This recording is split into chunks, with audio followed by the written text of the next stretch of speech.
For decades, we've all heard the same story about Japan's economy, right?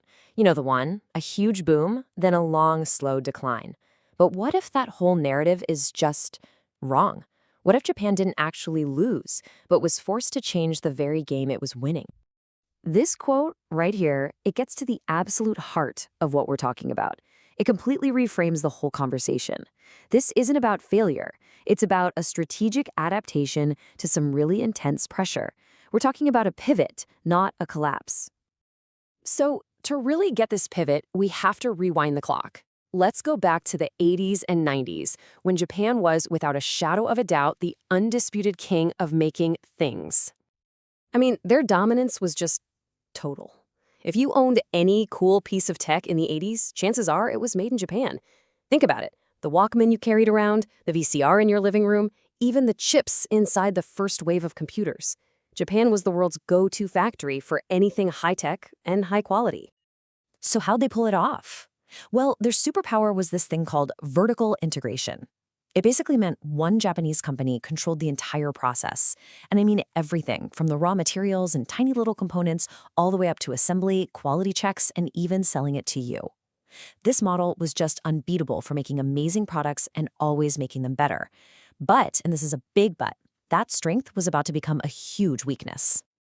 And that weakness got exposed because Japan's incredible success created a massive problem. It led to some serious friction with the world's top dog at the time, the United States. Look, this wasn't just friendly competition anymore. The pressure started to really ramp up. You see these agreements being signed, laws getting passed, all specifically designed to cut down Japan's market share, especially in the supercritical semiconductor industry. The whole fight was shifting from being about a trade imbalance to being about who was going to control the future of technology itself. And this quote just nails the real issue. The US was pretty much saying, hey, it's totally fine for you to be the world's best factory. You can build all the hardware you want, but you are not allowed to build the system that runs everything. You can play in our game, but we make the rules. And this brings us to a really crucial idea. To understand what happened next, we kind of have to redefine what we mean by a platform. So, when we talk about a platform, like an operating system, a search engine, you name it, we're not just talking about a piece of software. Nope.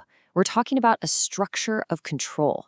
It's a tool that gets everyone else to play on your field, by your rules, where you get to decide who wins and who loses. Think about it this way. For us, a platform is just a handy tool, right? But from a strategic point of view, it is a vehicle for real political and economic power. Now, just imagine for a second a world where a Japanese-made operating system or search engine became the global standard. That wouldn't just be a threat to a company like Microsoft or Google, it would be a direct threat to American geopolitical power. And that was a line that was not going to be crossed. So, faced with that reality, Japan was pretty much cornered. It couldn't win by building its own platforms, so it made a different move, an incredibly smart move.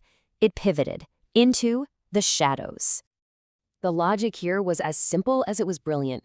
If you're not allowed to own the stage, then you're going to own everything backstage. Don't try to build the whole car. Just become the only company on Earth that can make the engine's most vital part.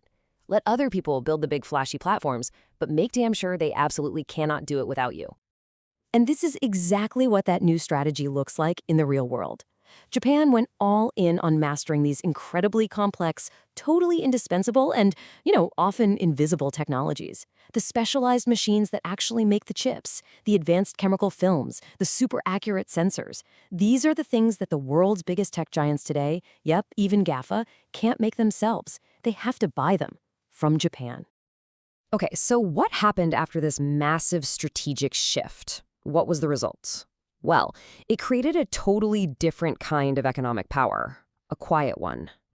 It was a huge trade-off, no doubt about it. On one side, Japan lost those big, flashy consumer brands. It doesn't really have a hero tech company that kids dream of working for, and its stock market isn't making those crazy headlines. So yeah, on the surface, it can look like stagnation. But look at what they gained. Stable jobs, the ability to pass down incredibly complex technology from one generation to the next, and a sustainable industrial core, all while managing to avoid the kind of global friction that got them into trouble in the first place. This captures Japan's new role just perfectly. The goal was to become indispensable, but invisible. to be that critical gear inside the giant global machine that nobody ever sees, but if you took it out, the whole thing would just grind to a halt. It's a quiet kind of power, but it's an unbreakable one. So in the end, this whole story of Japan's lost decades isn't really a story of failure at all. It's the story of a country that, faced with a geopolitical reality where it just wasn't allowed to set the rules, made the most logical move it could.